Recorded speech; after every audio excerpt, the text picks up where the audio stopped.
now is homeless, does not have a home, worked for 30 years, and is trying to get disability, was already denied once. I had a client that was denied 4 times. You know what I mean? These are the people that are not being highlighted in the comeback. You know, we can talk about Midtown, we can talk about downtown, that's fine. I'm in Detroit, I love Detroit, I want to stay here. I like to see that. We want to see these positive things highlighted, sure. But don't tell me that's all that's going on and you're doing something to address these people that really need the help. You're not doing that. But Brian, before you come in, and we'll take some calls shortly here, I moderated a Detroit Active Retirees Association forum at Calvary Baptist Church. And I was sitting there blown away, listening to senior citizens who have given so much to the city before the comeback narrative became fashionable, before everybody thought it's pie in the sky, we're all living very well. Talk about an 80-year-old woman looked at me in my eyes in that full in that packed church at Calvary Baptist Church and said to me, our health insurance deductible is almost $5,000 to $6,000 a month. Wow. $5,000 to $6,000. That's what her deductible is, not a month. Her deductible is $5,000 to $6,000. Okay. She worked for the city and gave the city all she could. But when that 80-year-old woman is sick, you know what? She can't go to the hospital. You know why? Because she has a $6,000 deductible to pay. She has to be really, really, really sick before she takes that chance to go. Mm-hmm. So there are lots of people who are living in this reality. And their struggle is reflected in this Tanner Commission report. And I think unless the administration begins to open up, to extract, open up, and bring those voices in. I didn't see those voices at the State of the City. I did not see an 80-year-old woman stood up and said, okay, she came out of bankruptcy. She was one of the victims of the bankruptcy. This was her deductible, and this is what we did to help her. I did not see that. They wouldn't have let her in. That 80-year-old woman has earned the right to liberty, life, and the pursuit of happiness. Mm-hmm. I mean, that's just a fact. It's not fiction. We're not making stuff up here. Now, people may not hear these other stories on the outlets, but that's why you have Redline here. This is what we talk about. And we see those. My wife's firm, Cartwright Law Firm, has been practicing bankruptcy since 1998, 20 years in practice this year. And the number one cause of bankruptcy is health bills, and exactly what you just said. In fact, we see a disproportionate number of seniors and are mainly dealing with African Americans from the city of Detroit and have been for 20 years. I see exactly what you're talking about. The city should be providing a lifeline, though, and there should be some standard by which everyone is given some aspect of that lifeline. I think that's what you're really saying. Well, yeah, because, look. Right, that's what you're really saying. Yes. There has to be a lifeline, but an 80-year-old woman doesn't see a lifeline. And I honestly feel that here on this program, when I went to that forum, I made a commitment to those senior citizens that we will keep your issues in the forefront. Whether people are putting their fingers to their ears, not to listen or not, we will keep those issues in the forefront because they too deserve the right to life, liberty, and the pursuit of happiness. And they're giving everything they could to the city. Mm-hmm. And you live in a state where when you're sick, you cannot go to the hospital. You have to be really sick because this is what your deductible would be. Mm-hmm. I mean, that is real. Yeah, definitely. And even more than a lifeline, just you have to acknowledge these people. The current administration won't even do that much. You know, how much more would it take for them to say, okay, we realize poverty is 40%. We see you, we hear you, this is what we're going to do. The mayor would not use the word poverty. Exactly. Wouldn't even acknowledge that that's what it was and that that's the reality of his city. And if they only even did that much, how much more credible would they be? And if he did something to actually, not just him, any current administration, if they did something to actually address it, if they said, I see you, how much more weight would that carry? You know, and if they took efforts to do something about how much stronger would it be as the administration as a whole? You know, this criticism is always going to be there, but it makes you look better to acknowledge your weaknesses and say, okay, I see that. And it's going to make you a better person in the end. Acknowledge weaknesses. And see, criticism is not the end game. Right. The end game is not the hate on elected officials. Right. That's why I found it very significant that the de facto mayor of Detroit, Dan Gilbert, invited one of the mayor's chief critics, Banker Lay Thompson, to sit at his table. That was not a society page piece there. That was an acknowledgement that we hear you, Banker Lay, and we've got to continue to sit down with the Gilberts and the Elitches because their minions, the Duggins, are tone deaf. They can't hear, they can't see.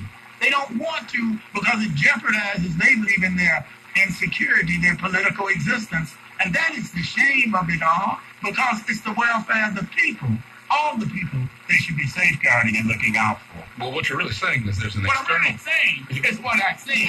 There's an external narrative. I'm not looking for the dirt. There's an external narrative and there's an internal narrative. We're talking internal for us that don't understand what's going on. The external narrative that's being sold is that those that stay will benefit. That's what was said. And that there's growth and change and all kinds of good things going on. To the Those that are staying, those that are staying, the majority of them are not benefiting because you know why? Well, The Detroit News, we talked about this on the show. The Detroit News did a series of poor people being evicted from their homes, living in unsanitary conditions. And the city of Detroit only moved with an ordinance when they got wind of a story coming out. Christine McDonald. Good work. Yes, Right now. exactly. I remember that. And so you're saying Poor people, let's repeat that. Poor people in this city being evicted from their homes. And the homes that they're living in is so unsanitary that, Brian, you and I would not even want any child to live in there.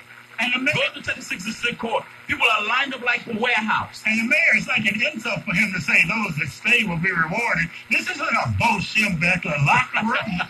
And as a graduate of the University of Michigan Law School, it's an insult because it isn't a matter about having the choice to leave. Folks don't have the resources to leave. People who are poor are stuck in Detroit with Detroit. so. What you're identifying is the disconnect, right, between what's actually being seen. No, and what what's do being you, said. Brian? What do you think about what the mayor is doing? You think he's doing a good job? You think he's listening to the poor people? You know what I think? You think he has an anti-poverty agenda? I don't. I think that what we're missing is a clear anti-poverty agenda. I think that's what we're really talking. That's what I'm getting to. But that's an internal. That's something that actually has to address every individual within the city. It's not about selling the city to others to come to the city or invest in the city or cheerlead the city or promote the city outside. Right. The city's not a product to be sold. What we're talking about is addressing that narrative internally. But let me tell you what I like. Actually listening to this. But let me tell you what I like. Because which needs to happen. Right. Well, let me tell you what I like, which is the thing that I like about what we do here is we put our fingers around. We don't dance around no issue. What I like and what I'm hearing is Gretchen Whitmer, the leading Democratic candidate, made a commitment at that poverty town hall sound. She did. Yeah. That when she gets elected, she's going to appoint a cabinet-level poverty liaison in her cabinet to address this vexing question of poverty. Yes. There's no poverty liaison in the mayor's cabinet. We're going to have to work with her on our newest TV spot, though. There is no poverty liaison. So no, you're right. I mean, and that. Well, no. On point. You did have in the McNamara administration when Mike Duggan was there, Jobs and Economic Development Department. You did have. I don't think you want to unravel McNamara. Let's not go there. Let's not go to McNamara now. You did have in the city. You did have a mayor's office of targeted business development. You did have. But you did have some places people could go to. I don't some think. of these I things. don't think. McNamara laid a foundation for bid rating. Yeah, it is. We don't want to get into that. But what you did have was people that you could actually talk to. I am not giving credit to McNamara on this show. I'll tell you this. Well, The McNamara machine was a poster child for public corruption. Everybody knows that. Yeah. You know, but what you did have. The McNamara machine, even though the machine had many offsprings, it has Jennifer Granholm, Mike Duggan, Freeman Hendricks. I can go and name you the entire Bernard Kilpatrick. Bernard Kilpatrick, Kwame Kilpatrick, a byproduct of the McNamara machine. Sure. I can, so I am not giving McNamara machine credit on this show because that's a whole different kind of worms. I don't think the mayor even wants us to go to talk about McNamara machine. So we're not going to talk about that. Let's take it to County Commission. Let me take some calls though. Sure. Let's go to Daniel Ferguson. Question or comment? Go ahead, brother. Comment. How you doing, Breakaway? How you doing, Sam? All right. Guys already. All right. I don't know if you guys know who I am. I do. Cousin. I do. Okay, yeah. And I was married to Ayana. And you guys I'm loving this conversation, but it's like we're missing something here. The hypocrisy in the city from the media partnership on all things with this administration is ridiculous. Absolutely. I mean, we talked about, you guys earlier talked about the contractors and the work that's being given out. I went on Let It Rip and said, if the mayor was white and he was giving the contract to white people, well, nobody say nothing. And here it is, not even 2 years, 2 or 3 years later, that's exactly what's happening. You know, and the quiet, the city council, Charlie LaDuff did a whole special on the demo scandal. It was a 1 or 2 day story. Yeah. Like people scared to talk about what's right in front of our face. Our people sitting in jail, they got way more evidence of corruption and collusion right now than they ever did against Kwame and Biden. You're right. And nobody's talking about it. And then not only that, contractors. I was fortunate enough to be left from equipment.